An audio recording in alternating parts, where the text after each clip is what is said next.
What is up? This is Politica with Precious, your sister, your cousin, your neighbor, and your friends. Listen, today we politicking about Julio Folio. Now, everybody and their mama has been making a video on it. But I don't think we talking enough. We have to keep on talking. Keep on talking because the drill scene then got way out of hand. Thanks, Chicago. But anyway, drilling has always been around, but not this prevalent and not in this way. These kids are super, super bold, and it's like they don't give a damn about nothing. Nothing. They think everything is Call of Duty, modern warfare out here in real life. And guess what? It ain't no reviving lives. It ain't no coming back. It's just not. Um the Julio Folio situation is just extremely sad. Um, Not saying that he was right in the things that he's done and that he didn't egg things on, because him and Young and Ace both were going at each other. They did some pretty bold things. They did some pretty disrespectful things to each other. But just the simple fact that we have lost another child, because we losing kids 25 and under, 26 and under, hell 30 and under. You ain't lived your fucking life. You ain't lived your life. It's too young to be dying, especially prematurely. um but I wanted to talk about Julio Folio knew that his time was coming. Like Charleston White said, Julio Folio worked hard to die. And that's sad. Um, People work hard in school to become certain things: doctors, lawyers, chemists, architects, whatever. They work hard to do that.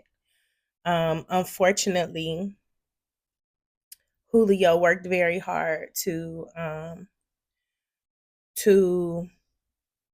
impress the people, impress the fans, impress his friends, um, and impress his ops, because he was trying to impress them too. As I was doing research on Julio Folio, of course, I'm abreast on most of the things that's going on. But I just wanted to dig a little deeper. And the one thing that actually caught my eye was his eyes. Feel Yeah, yeah. Julio Folio's eyes is what stood out to me in all of the videos. Now, I'm not trying to be funny, but I was trying to figure out, does he have some type of stigmatism to his eyes? Does he have some type of um, medical condition that makes his eyes cross, that makes his eyes not focus all the way? I noticed he looked down a lot. As I did my research with that, because it was just very triggering to me. It was like, what is he doing with his eyes? The eyes are the window of the soul, and you could truly see his soul in his eyes. Now, I'm gonna tell you something. One thing that I have noticed about living in the hood, um, and I have homeboys that I grew up with. You can't always choose your friends, choose who you grew up around. Excuse my dog. Excuse who you grow up around. Um, and all I'm, my homies is my dogs. Don't get me wrong. I have homies that own businesses. I have homies in prison. I have homies, listen, real gangsters who done formed whole new lives with new names, birth certificate, ID. Listen, we ain't gonna go there. But listen, just all walks of life. And I have seen real gangsters, real killers. Their eyes are dark. Their eyes change colors. Their eyes get very, very, very dark. And I see that with Julio Folio. His eyes are dark, and he has trauma in his eyes. He said he don't cry no more. He's basically numb. Um, it was almost like he was waiting for the day. It seemed like he was suffering inside himself. Um, I know a couple people from Jacksonville, and I've actually seen that look a couple times. Jacksonville is a real poverty stricken area. They living in shacks down there like slave times, baby. Let me tell you about Moncrief. I done been there, baby. Every city I go to, I done been to the hood. Okay, I don't know. Listen, the hood where it's good, you gonna figure out where all the good food is, all the good smoke is, all the good clubs is, all the good everything. You gonna figure and find that and figure it out in the hood. You gonna find it in the hood. But Jacksonville is a real poverty stricken. I don't even know where I was at, but let me pick it back up right here. The trauma in his eyes is what really stood out to me. Julio Folio seemed like he was ready to go. He was ready. It seemed like he was ready. It seemed like he was tired of running from his ops, tired of looking over his shoulder, tired of the shame and guilt he was carrying from his mom being shot 8 times, from his brother slash cousin being killed, all behind this rap beef. It looked like he was carrying a lot of guilt and a lot of shame. And that can hurt worse than what your ops can make you feel. Um, it's a real tragic situation because it's almost like they can't foresee how it truly can affect them. Julio Folio did say the only way out this shit is jail or in a casket. And unfortunately, he went in a casket. And the way that it's looking, young and Ace better watch out because it look like that Rico coming down. Listen, them police ain't playing with y'all ass now. They ain't playing with y'all ass now because now they feel like it's a slap in the face. Or you think you can do what you want to do. Oh, you think you can go to these residential areas and hotels, these places of business, and get things shot up and just bring chaos everywhere you go. You think you can outsmart us.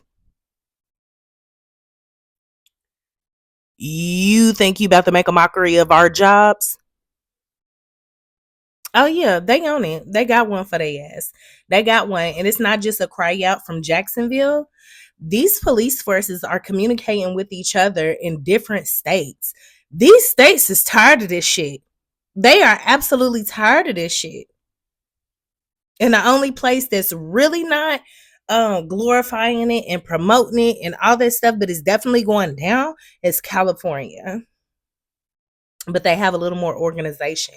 Everywhere else, these old folk, these OGs, these unks, they don't have no control or respect. First of all, they don't have no respect um from these kids. And that's a huge reason. And there's no union where the OGs is pulling together in other states and like, hold on, hold on. It's real consequences to this shit. We need some structure and we need some order to this shit. No, it's just a whole bunch of these kids forming gangs with a groups of friends, 5, 10 people. Yeah, these kids is forming their own small gangs and going against each other. And I'm gonna tell you something. As a mother, as somebody who lives in a neighborhood in a home with a bunch of teenagers running around here, um, what they seeing on TV, they're really playing it out in real life. Um, People are doing this music, this drilling and all this shit for clout and for money, for views, and turns into money, whatever, deals, whatever. But the police is done with it. And also the residents are done with it too. The residents are done with it too. Um, so pretty soon it's not gonna just be your ops hunting you down.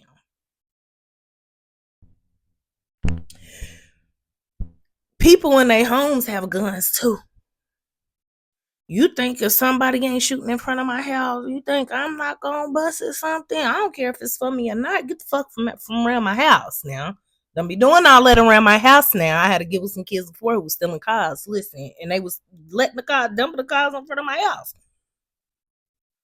I'd have let them know, listen, I don't give a fuck what you do. Cause you ain't mine. Just don't do it around here. Don't do it around here because it is consequences to that. A lot of these adults are scared of these kids. Mm-mm. First of all, they want somebody to say something to them. They want a little guidance. But at the same time, they need to know a motherfucker will knock their head off. And everybody know around here, precious. You want to be grown? You want to act grown? I had to tell a little boy the other day, oh, Buffalo boy. If I would have known he was 18, I probably would have told him a little more, made him run up on his porch and had to make do what it do. But anyway, just because it'll be one less of y'all knucklehead, stupid motherfuckers off the street. But nevertheless, you know what I'm saying? He wanted to get buck, and I had to tell him, hey, bro, I asked you nicely, but do what you can handle. Whatever you do, you just make sure you can handle it. You just make sure you can handle it. And what I don't think that Julio Folio was totally ready for and what was unexpected was the amount of guilt and shame he was going to carry because of the pain and hurt that he inflicted and the lack of security that he inflicted on his own family. For his brother to die, for his mom to get shot 8 times behind what he had going on, that got to be some heavy shit to carry around everywhere you go. And it's horrible. It's absolutely horrible. Um, I'm glad that Julio Folio's mom is speaking out and saying, yes, I did tell my son to take things down, to stop doing this, stop doing that. Begged them, screamed at them, cussed at them, whatever. But at the end of the day, one, boys is gonna be boys. And when they have their mindset, their mind is set. And that's sad. But then too, he was grown, or at least he felt like he was super grown. You know what I'm saying? And making a couple dollars don't help the situation as far as in really receiving advice. Because he think he doing something right because he's making a couple dollars. It's sad. It's sad. It's sad. It's sad. It's sad the way these rappers, these young rappers, are dropping like flies before they even really get to live out their full potential of being an artist, of being super successful. It's really sad. And before young and Ace get hauled off by the feds, because those police is just do it. Just do it. I bet you ain't doing shit right now. You better sit down. Y'all best to sit down. Y'all best to sit down. And all that stuff y'all rapping about, money, cars, hoes, that ain't gonna keep you out of staying out of trouble. That ain't enough to keep you out of jail. The things that you rapping about, that you want, that you getting, that you this, that you that's not even gonna keep you out of jail. What's scary in a fine line is that a lot of this is done for other men. Men are doing it for other men. Men are doing it for other men. Men are doing it for other men. Seems like y'all contributing to their agenda. But anyway, this is Politicking with Precious, your sister, your cousin, your neighbor, and your friend. Clock that T. Definitely your friend. Like, comment, and subscribe. Y'all already know what it is. I miss y'all so much, but I'm back like a crack. Listen, okay. Bye, y'all.